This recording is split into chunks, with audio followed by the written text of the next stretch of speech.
बात लेके आ रहे हैं और ये काम की बात है हमारे किचन से जुड़ी हुई। किचन में हम लोग जो काम करते हैं नए नए अप्लायंसेस से, नए नए उपकरण से, तो कैसे उनका इस्तेमाल करें, सही इस्तेमाल कैसे किया जा सकता है, क्या करें कि उनकी उम्र बढ़े, ये सब बताने के लिए आज हमने ग्लेन के एक्सपर्ट गौरव खक्कड़ को यहाँ पे बुलाया है। तो गौरव जी आ ही रहे हैं। Gaurav ji, welcome to the show. Thank you so much जी।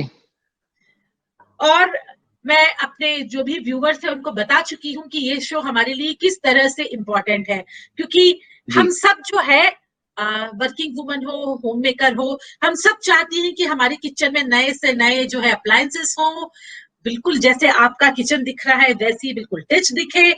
लेकिन कभी कभी हमें लगता है कि हम लोगों से कुछ गड़बड़ी हो जाती है और अप्लायंसेस की हम सही देखभाल नहीं कर पाते। तो over to you Gaurav ji, अब आप प्लीज हमारे व्यूअर्स को बताएं कि कैसे अपनी किचन की संभाल की जाए नए नए उपकरणों के साथ। बिल्कुल जी, बहुत बहुत शुक्रिया आपका। मैं सबसे पहले स्वागत करना चाहूंगा सभी अनोखियों का जो हमारे साथ इस लाइव सेशन में जुड़ रही हैं। मैं धन्यवाद करना चाहूंगा हिंदुस्तान टाइम्स का, जिन्होंने मुझे अवसर प्रदान करा कि आप सबके साथ इस बहुत ही महत्वपूर्ण टॉपिक पे, इस महत्वपूर्ण जानकारी पे आप सबके साथ जुड़ सकें कि किचन अप्लायंसेस की देखरेख कैसे करी जाए ताकि हमारे अप्लायंसेस सदा के लिए नए जैसे बने रहें। एक बहुत ही इंपॉर्टेंट टॉपिक है हर किचन का, हर घर का। जब भी हम बात करते हैं किचन अप्लायंसेस की तो हमारे जहन में सबसे पहले दो बहुत महत्वपूर्ण चीजें आती हैं जो हमारे किचन का एक बहुत महत्वपूर्ण अंग है, जैसे कि चिमनी और कुकटॉप। अब बात करते हैं चिमनीज और कुकटॉप्स की देखभाल की। इनकी देखभाल करना जितना आवश्यक है इनकी सुंदरता के लिए ही, उतना ही हमारे सेफ्टी के लिए भी इंपॉर्टेंट है। समय समय पर की गई देखभाल, समय समय पर की गई देखरेख हमारे अप्लायंसेस को और साथ ही साथ हमें एक खूबसूरत, एक सुरक्षित जीवन प्रदान करती है। आइए हम शुरुआत करते हैं अपने चिमनीज से। जैसे कि हम बात करना चाहेंगे, दो तरह की अक्सर चिमनीज आती हैं। एक इटालियन डिजाइन की बहुत खूबसूरत इजी क्लीन चिमनी जो कि यूजुअली फिल्टर्स के साथ होती है। एक हमारी दूसरी चिमनी होती है जो कि ऑटो क्लीन चिमनी है, यूजुअली फिल्टरलेस होती है। हम बात करते हैं सबसे पहले अपनी इजी क्लीन चिमनीज की। इजी क्लीन चिमनीज, नाम से ही लगता होगा, easy to clean, easy to maintain. वाकई में ये बहुत इजी टू क्लीन भी है और इजी टू मेंटेन भी है। इनकी मेंटेनेंस की जहां तक की बात आती है तो इनकी मेंटेनेंस अगर हम कुछ चीजों का ध्यान रखें तो काफी बेहतर रहती है। इनके फिल्टर्स की हमें समय समय पर सफाई का ध्यान रखना होता है, आउटर बॉडी पे क्लीनिंग का ध्यान रखना होता है। तो आइए हम बात करते हैं इसके फिल्टर्स को कैसे साफ किया जाए। सबसे पहले मैं आपको दिखाना चाहूंगा इसके फिल्टर्स होते कहाँ पे हैं और उनको निकाला कैसे जाता है सर्विस के दौरान। आप ये देख रहे होंगे यहाँ पे एक बहुत ही छोटा सा क्लिप है। हमें इस हाथ से यहाँ पे सपोर्ट देना है, सपोर्ट के साथ हम इसको पुल करेंगे लीवर को तो ये हमारे फिल्टर्स बाहर आ जाते हैं। चूंकि एक नई चिमनी है तो इस वजह से जो फिल्टर्स हैं काफी चमकदार और सुंदर दिखाई दे रहे हैं। लेकिन जब हम इनको अपने घर में इस्तेमाल करते हैं, लगभग 3 से 4 महीने जब हमारी चिमनी चलती है तो ये काफी बेहद काले पड़ जाते हैं। तेल से इसमें चिकनाई जम जाती है, ग्रीसिंग हो जाती है, जिनका हमें ध्यान रखना होता है ताकि इसकी सक्शन और जितना भी हमारे को स्मोक कुकिंग के टाइम रहता है वो क्लीन अप हो सके। तो आइए हम बात करते हैं इसकी सफाई की कैसे जाए कि जब हम अपने चिमनी की सफाई की बात करते हैं। आइए तो मैं आपको दिखाना चाहूंगा इस प्रोसेस को। अच्छा गौरव जी, मेरे पास यहाँ एक सवाल आया है, कैन यू हियर मी? जी जी जी बताएं। लखनऊ से सुनीता कपूर का सवाल है कि क्या ग्लेन चिमनी सर्विस के लिए मैकेनिक को भेजते हैं? जी, बहुत ही एक बेहतरीन और अच्छा सवाल है। अगर हम बात करते हैं सर्विसिंग की तो मैं जैसे कि आपको प्रोसेस बताना चाह रहा था कि हम इसको खुद भी कर सकते हैं, लेकिन यस अगर कोई भी चिमनी इसके सर्विसिंग को कराना चाहे तो समय समय के अनुसार लगभग 3 से 4 महीने में हमें इसकी सर्विस कराना अनिवार्य होता है। और उसको सर्विस कराने के लिए बहुत ही सिंपल प्रोसेस है। आप हमारे सर्विस सेंटर नंबर पर जो कि 9266655555 इस पे कॉल करके आप अपनी सर्विस कॉल को बुक करा सकते हैं। या जैसे कि आजकल सोशल मीडिया का जमाना है, सबके पास मल्टीमीडिया फोन है, हर कोई सोशल मीडिया पे हमेशा एक्टिव रहता है। जैसे कि अभी हम सब भी सब एक साथ जुड़े हुए हैं, तो फेसबुक के माध्यम से, व्हाट्सएप के माध्यम से या इंस्टाग्राम के माध्यम से आप उस पर भी अपनी सर्विस कॉल को हमारे पे बुक करा सकते हैं। 24 से 48 वर्किंग आवर्स में हमारे एग्जीक्यूटिव आपके घर पे आके विजिट करके आपकी सर्विसिंग करेंगे। मैं अब बात करना चाहूंगा अपने फिल्टर्स की सफाई की। जैसे कि आप देख पा रहे हैं हमारे किचन का एक सिंक है और ये हमारा फिल्टर है। मैं फिर से बताना चाहूंगा कि क्योंकि ये साफ है इस वजह से चमकदार है। अब मैं इसको दिखाता हूँ कि जब एक गंदा फिल्टर, एक सर्विसिंग वाला फिल्टर को अगर हम बात करें तो हमें टब लेना होगा सबसे पहले। टब ऐसा कि जिसमें हमारा फिल्टर आसानी से डिप हो सके और इसमें गर्म खौलता हुआ पानी होना चाहिए। गर्म खौलता हुआ इसलिए ताकि जो चिकनाई है, चिकनाई को निकालने के लिए गर्म खौलते पानी की अति आवश्यक है। हमारे घर पे डिश वॉशिंग लिक्विड या सर्फ हो या बेकिंग सोडा या कास्टिंग सोडा भी मिले तो हम वो भी इस पे छिड़क सकते हैं। जैसे कि आप देखेंगे मैं इसमें थोड़ा सा डिश वॉशिंग लिक्विड ऐड करने जा रहा हूं। इसको ऐड करने के बाद में हमें अपने फिल्टर्स को अच्छे से डिप करना है। डिप करने के बाद में हमें इसे लगभग 10 से 12 मिनट के लिए छोड़ना होगा। 10 से 12 मिनट मैं इसलिए कहता हूं क्योंकि जो चिकनाई है उसको निकलने में लगभग 10 से 12 मिनट का समय या उससे अधिक भी लग सकता है। अधिक की बात करें तो अगर जमी चिकनाई ज्यादा है तो उसको थोड़ा लंबा समय भी लग सकता है। आपको देखना होगा जब पानी के सतह पर किसी भी प्रकार से अगर इस पे जो तेल है, चिकनाई है, इसकी परत ऊपर आने लग जाए तो वो आपका जो फिल्टर्स है उसकी चिकनाई मेल्ट होना स्टार्ट हो गई है। बहुत ही सावधानी के साथ आपको फिल्टर्स को उस टब में से बाहर निकाल लेना है। निकालने के बाद में आप देखेंगे पानी इसमें से अच्छे से निकल जाए। निकलने के साथ आपको इसको अपने सिंक में लेना है और बहुत आसानी से ये ब्रश अवेलेबल हो जाता है, मतलब हमारे घरों में रहता है। ब्रश इस वजह से हमें लेना है ताकि इसके बीच में जो जमी चिकनाई है, आउटर बॉडी को तो हम अपने पास में मिलने वाले स्कॉच ब्राइट किसी भी स्क्रबर से भी यूज कर सकते हैं। इस ब्रश को बीच की सतह में हमें अच्छे से मारना है ताकि जितनी मेल्ट हुई चिकनाई है वो अच्छे से यहां से निकल जाए, जो फंसी हुई है वो भी निकल जाए। इसको साफ करने के बाद हमें साफ पानी का प्रयोग करना है। इसमें साफ पानी डालने से जितनी भी जो चिकनाई है, जो इसके अंदर में जितना भी गंद फंसा हुआ होगा वो सब का सब निकल जाएगा। इसको कुछ देर के लिए हमें ऐसे ही छोड़ना होगा ताकि जिसमें पानी है वो पानी आराम से निकल जाए। एक सूखा कपड़ा लेंगे उसके बाद और हम इसको वाइप कर लेंगे। वाइप करने के बाद में हमें इसको धूप में सूखने के लिए छोड़ना है। धूप में सूखने के बाद में हमें इसको दोबारा एक बार लेने के बाद इसे सूखे कपड़े से पोंछेंगे। पहुंचने के बाद में इसको वापस से हम अपनी चिमनीज में इंस्टॉल करेंगे और हमारी चिमनी यूज करने योग्य बन जाएगी। जी। हम बात करते हैं हमारी दूसरी चिमनी की, जो कि मैंने आपको पहले बताया था कि दो तरह की चिमनी है, एक इजी क्लीन और दूसरी auto clean. Auto clean chimney भी हमारी दो तरह की होती है। एक जो कि फिल्टर्स के साथ होती है, जिसकी मेंटेनेंस बिल्कुल सेम होती है जैसे मैंने अभी आपको दिखाया, फिल्टर्स को निकालना है और उनको साफ करना है। दूसरी चिमनी होती है फिल्टरलेस।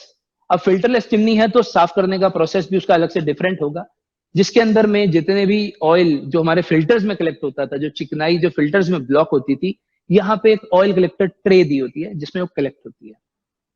आप जैसे कि देख पा रहे हैं एक बहुत ही खूबसूरत हमारी motion sensor auto clean chimney है, जिसको इस्तेमाल करने के लिए हमें किसी बटन को प्रेस नहीं करना।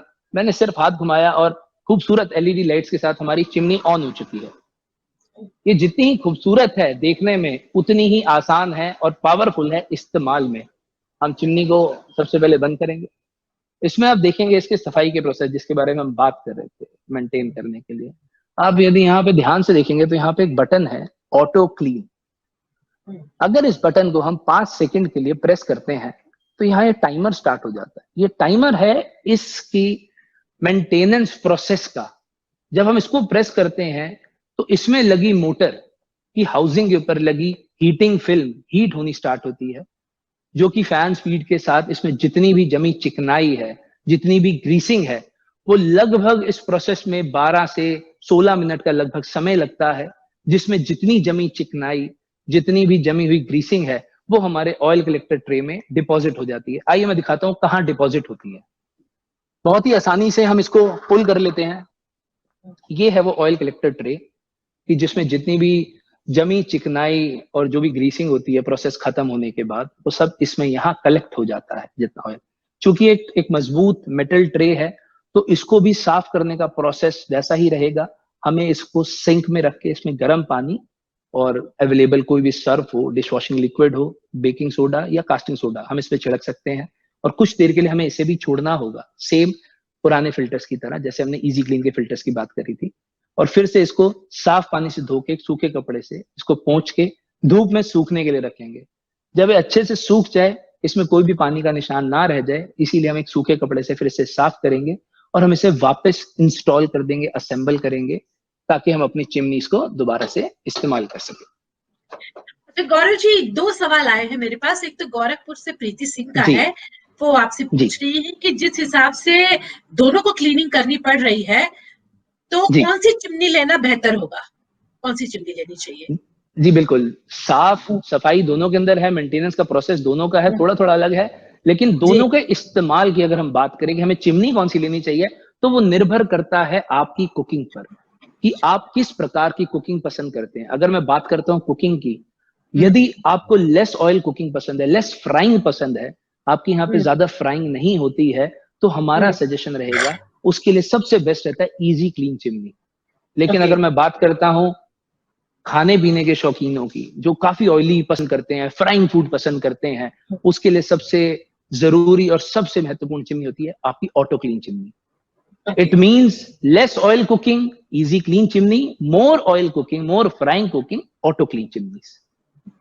अच्छा, दूसरा एक सवाल है पटना से शोभा यादव का। वो पूछ रही हैं कि आप मुझे ये बताएं कि जब नई चिमनी इंस्टॉलेशन करें, तो चिमनी और चूल्हे के बीच कितना डिस्टेंस होना चाहिए, कितनी दूरी होनी चाहिए? उनके बीच में कितनी दूरी होनी चाहिए लगाने के समय पे? राइट, जैसे कि आप देख पा रहे होंगे, ये हमने एक तरीके का एक मॉड्यूल बना के रखा है चिमनीज का और साथ में नीचे अपने हॉट टॉप का। अब हम बात करते हैं इसमें दूरी कितनी होनी चाहिए। लगभग इसको कोई ध्यान नहीं देता है लगवाते टाइम पे, क्योंकि यूजुअली सबको होता है कि चिमनी लगे या फिर हमारे घर में जो कुकटॉप है उसके ऊपर हम चिमनी को लगा दें। लेकिन हम आपको एक जानकारी देना चाहेंगे इस अनोखे सेशन के माध्यम से कि हमें कम से कम इसमें अगर हम बात करें 30 से 36 इंच की दूरी इसके बीच में होनी चाहिए, लगभग 2.5 से 3 फीट। ये दूरी इसलिए होनी चाहिए ताकि चिमनी को अच्छी सक्शन, उसकी परफॉर्मेंस अच्छी देने का उसको सही मौका मिले, सही जगह मिले, सही स्पेस मिले, और साथ ही साथ कुकिंग के लिए भी एक अच्छा स्पेस रहता है ताकि आप एक कंफर्टेबल और इजी कुकिंग कर पाए। क्योंकि इन अप्लायंसेस को लगाने का मेन मकसद ये होता है कि हम अपनी कुकिंग को भी इंजॉय कर सकें। जी, और इससे इस दूरी से मेन ये फायदा भी रहता है, अगर ये दूरी पर्याप्त रहती है तो कुकिंग करते टाइम जो कुकिंग से निकलने वाला स्मोक होता है, हीट होती है, उससे जो आग लगने का खतरा रहता है, सक्शन प्रॉपर मिलेगी तो वो आपको कभी भी फेस नहीं करना पड़ेगा। ग्रेट, जी जी, ये अच्छा टिप दिया आपने। चलिए, शुक्रिया। आइए आगे बढ़ते हैं। जी, अब हम बात करते हैं अपने कुकटॉप्स की। जी, जब भी जहन में कुकिंग की बात आती है तो सबसे पहले दिमाग में किचन में लगे कुकटॉप्स ही आते हैं। लेकिन आज का बदलते वक्त के हिसाब से मॉड्यूलर किचन का चलन है, सुंदर सुंदर किचन का चलन है, तो उसमें कुकटॉप्स के साथ एक बदलाव आया है बिल्ट इन हॉब्स का और आपका हॉब टॉप्स का। हॉब टॉप और बिल्ट इन हॉब्स में ज्यादा फर्क नहीं है। फर्क यही है कि अगर हम बात करते हैं अपने बिल्ट इन हॉब्स की, तो बिल्ट इन हॉब्स को अगर आप देखेंगे, ये दिखने में अगर हम इसको स्लैब के ऊपर रखते हैं तो ये कोई कुकटॉप की तरह रहता है। तो जैसे कुकटॉप, टॉप मींस आप इसको ऊपर रख सकते हैं, और इसी को हम साथ के साथ अपने चिमनीज के अपने स्लैब के अनुसार हम इसको फिटिंग करा के इसको अंदर भी ले सकते हैं, इसको स्लैब के अंदर फिटिंग करा सकते हैं हम इसकी, जिसको हम हॉब भी बना सकते हैं। और बिल्ट इन हॉब्स स्पेसिफिकली जो रहते हैं, आप ये देखेंगे कि बहुत ही खूबसूरत सा हमारा स्लैब के अंदर फिक्स किया हुआ ये हॉब है, इसको हम कहते हैं बिल्ट इन हॉब। अब बात करते हैं अपने कुकटॉप और हॉब्स की मेंटेनेंस की। तो मेंटेनेंस की जहां तक बात आती है तो दोनों की मेंटेनेंस लगभग एक जैसी है, एक बराबर होती है। बस हमें थोड़ा खासा ख्याल करना होता है कि अगर हमारे कुकटॉप या हॉब ग्लास टॉप है तो हमें थोड़ी सावधानी ज्यादा बरतनी होती है। सावधानी बरतने के तौर पे ग्लास पे जमी कड़ी चिकनाई, दूध के निशान, करी के निशान, इनके ऊपर जो निशान रहते हैं इन्हें समय समय पर हमें साफ करना चाहिए, नहीं तो ये काफी हद तक जम जाते हैं। इस जमी चिकनाई को साफ करने के लिए हमें इसके ऊपर में नींबू का, लेमन का रस और साथ में बेकिंग सोडा पर्याप्त मात्रा पे अपने कुकटॉप पे, अपने हॉब के ऊपर में लगाना है। लगाने के बाद लगभग 10 से 12 मिनट के लिए हमें इसको छोड़ना होगा ताकि सतह पे जमी जितनी भी चिकनाई है वो चिकनाई आसानी से निकल सके। 10 से 12 मिनट के बाद में आपको एक साफ कपड़ा लेना होगा, सूखा कपड़ा लीजिएगा एक साफ। उस कपड़े से हमें इसको सिर्फ वाइप कर देना है। वाइप करने के बाद आप देखेंगे कि आपकी जो सतह की जो चमक थी, जो शाइन थी, वो वैसी की वैसी बरकरार रहेगी। लेकिन इसमें मैं एक सलाह देना चाहूंगा आपको अपनी हर बार की रोजमर्रा की कुकिंग के बाद आपको इस पे यदि आप सिरके का छिड़काव करते हैं तो आपकी इसकी चमक सदा के लिए बनी रहती है और इस पे चिकनाई के दाग धब्बे भी टिक नहीं पाते हैं। ये अब बहुत बढ़िया साथ ही टिप साथ दिया आपने। हाँ। जी जी जी जी प्लीज। अच्छा, एक सवाल है जी यहाँ, सुजाता जी पारशर का कानपुर से, वो पूछ रही है कि ये येलो फ्लेम से क्या नुकसान है। जी बिल्कुल, मैं बताना चाहूंगा आपको येलो फ्लेम का। अगर हम बात करते हैं अपने बर्नर्स में से निकलने वाली येलो फ्लेम, तो जी। येलो फ्लेम दिखने में अगर किसी को नॉलेज ना हो, जैसे कि मुझे भी एक समय पे नहीं थी, तो फ्लेम तो हमारे लिए फ्लेम ही रही थी शुरू से, चाहे येलो हो चाहे ब्लू हो, कि आग निकल रही है, आग की गर्मी है, गर्मी से हम खाने को कुक करते हैं। लेकिन अगर येलो फ्लेम आपके बर्नर्स में से आ रही है, तो येलो फ्लेम का जो राइट कलर होता है आपकी फ्लेम का, वो ब्लू कलर होता है। येलो फ्लेम आने का मतलब है या तो आपका जो बर्नर है वो सही तरीके से प्लेस्ड नहीं है, आप देख पाएंगे, या तो वो जी। हाफ प्लेस्ड है या प्रॉपरली प्लेस्ड नहीं है, या बर्नर में काफी गंदगी है, सफाई नहीं हो रखी है, या राइट। आपका जो गैस है वो प्रॉपरली बर्न नहीं कर रहा है। अगर आपके यहाँ पे येलो फ्लेम आ रही है, तो येलो फ्लेम का सबसे बड़ा नुकसान रहता है कि आपके बर्नर्स उससे काले हो सकते हैं। दूसरा, जब हम एक अच्छा कुकटॉप लेते हैं, अच्छा बर्नर लेते हैं, तो स्वाभाविक सी बात है हम अच्छे बर्तनों का भी आज के टाइम में उपयोग करते हैं। जब अच्छा उपयोग कर रहे हैं अच्छे बर्तनों का, तो येलो फ्लेम आपके बर्तनों को काला कर सकती है। इसलिए जब भी कभी येलो फ्लेम दिखती नजर आए तो हमें इमीडिएटली सर्विसिंग कॉल बुक करानी है इसकी, और इसकी कॉल को बुक कराने के साथ साथ हमें इसकी सर्विसिंग का भी ध्यान रखना है, ताकि हम इसकी सर्विसिंग कराएं और इस चीज को सॉल्व कर पाए। अरे, आपकी तो जानकारियां बहुत, मुझे लगता है यूजफुल टिप्स है बिल्कुल। और मुझे लगता है कि अब वक्त है कि हम ग्लेन का एक एवी देख लें और इस प्रोडक्ट के बारे में कुछ अच्छे से और समझ लें। आइए देखते हैं ग्लेन का एवी।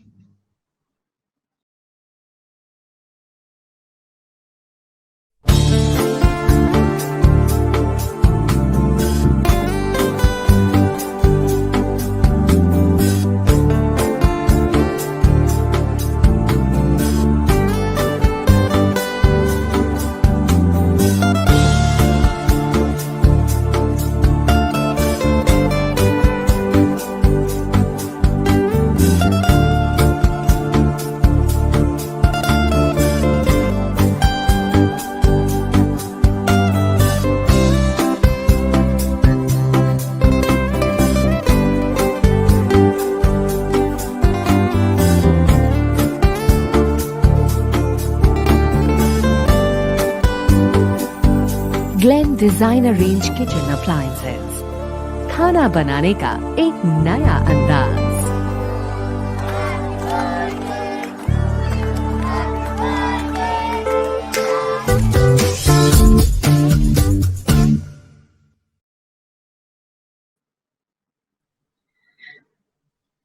मुझे उम्मीद है कि गौरव जी आइए। गौरव जी, बस एक लास्ट सवाल आपसे पूछना चाहती हूँ कि वाराणसी से अनूज चतुर्वेदी का है, वो पूछना चाह रही है, गौरव जी क्या ग्लेन कुकटॉप्स पीएनजी सपोर्ट करता है? जी बिल्कुल, मैं आपको बताना चाहूंगा ग्लेन के जितने भी जो हमारी कुकिंग रेंज है, ये सब के सब आपकी एलपीजी कंपैटिबल होती है। लेकिन यदि मानिए किसी के घर पे गैस की पाइपलाइन है, तो वो ग्लेन सर्विस सेंटर पे, जो कि हमारे सर्विस सेंटर पे अपनी कन्वर्जन रिक्वेस्ट को डाल के इसको करा सकते हैं। हमारे इंजीनियर आपके घर पे आके इस कन्वर्जन को कर सकते हैं। हमारे सर्विस सेंटर का नंबर मैं एक बार सारे अनोखियों को जरूर बताना चाहूंगा, 9266655555। आप इस नंबर पे कॉल करके कभी भी अपनी कन्वर्जन रिक्वेस्ट को रेज कर सकते हैं। साथ ही साथ जैसे मैंने पहले बताया था कि सोशल मीडिया के माध्यम से भी आप इस चीज को रेज कर सकते हैं। हमें इस चीज को सॉल्व करने में बड़ी खुशी महसूस होगी। साथ ही साथ मैं आपको जी हाँ, एक सवाल और, उसके बाद साथ आप अपना आंसर देके आज आप खत्म करिएगा। मुरादाबाद से कीर्ति सिंह है, क्योंकि हाँ सवाल आ रहे हैं ना, मुझे लगता है कोई भी सवाल छोड़ना नहीं चाहिए बिल्कुल, कि अगर मुझे अपनी किचन में बिल्ट इन हॉब लगवाना हो तो उसका आइडियल साइज क्या होना चाहिए? जी बिल्कुल, हम सबसे पहले बात करेंगे बिल्ट इन हॉब को लगाने की। अगर हम बात करते हैं बिल्ट इन हॉब हमें अपनी किचन में इंस्टॉल करना है, तो हमें सबसे पहले देखना होगा कि हमारा जो स्लैब है उसका साइज कितना है। उस साइज के ही अंदाजे से हम अपने बिल्ट इन हॉब का चयन कर सकते हैं। दूसरे सबसे महत्वपूर्ण जो चीज है, एक बिल्ट इन हॉब को लगाने से पहले हमें यह ध्यान देना होगा कि हमारे घर में लगी जो चिमनी है उसका साइज कितना है, ताकि हम उसकी जो कंपैटिबल जो हम एक दोनों का कॉम्बिनेशन बना रहे हैं वो एक अच्छे लेवल पे उसका सक्शन और उसकी जो वर्किंग एफिशिएंसी है वो ढंग से बन पाए। लेकिन अगर मान लीजिए आपको इन दोनों चीजों के अंदर में मतलब एक चयन करने में किसी प्रकार की मुश्किल आ रही है, तो आप ग्लेन से संपर्क कर सकते हैं। इसमें ग्लेन आपकी पूरी सहायता करेगा आपके इस चयन को करने के लिए। जी Gaurav ji, thanks a lot. आपकी जितने टिप्स हैं मुझे लगता है हम सबके बड़े काम के हैं। बिल्कुल आपने मैं भी उम्मीद करता हूं कि मेरे जी द्वारा दी गई ये जानकारी सभी अनोखियों के काफी काम आएंगी, और इसी प्रकार की अगर हम छोटी छोटी जानकारियों को अपने रोजमर्रा के जीवन में डालें और अपने किचन में रोजमर्रा में इसको अपने एक हैबिट में बनाएं, तो हम अपने किचन अप्लायंसेस को हमेशा की तरह नया और खूबसूरत बना के रख सकते हैं। बिल्कुल बिल्कुल। Thanks a lot, thanks a lot. Thank you नमस्कार। सो मच जी, थैंक यू, नमस्कार। और आप अनोखिया जाइएगा मत, क्योंकि 14 अगस्त को हमने जो यहाँ पे कंपटीशन अनाउंस किया था, बस मैं थोड़ी देर में विनर्स के नाम अनाउंस करने जा रही हूँ। आप लोग बस देखते रहिए, आपका भी नाम हो सकता है, तो मुझे लगता है आप लोगों की यूनिवर्सिटी तो बढ़ी जाएगी।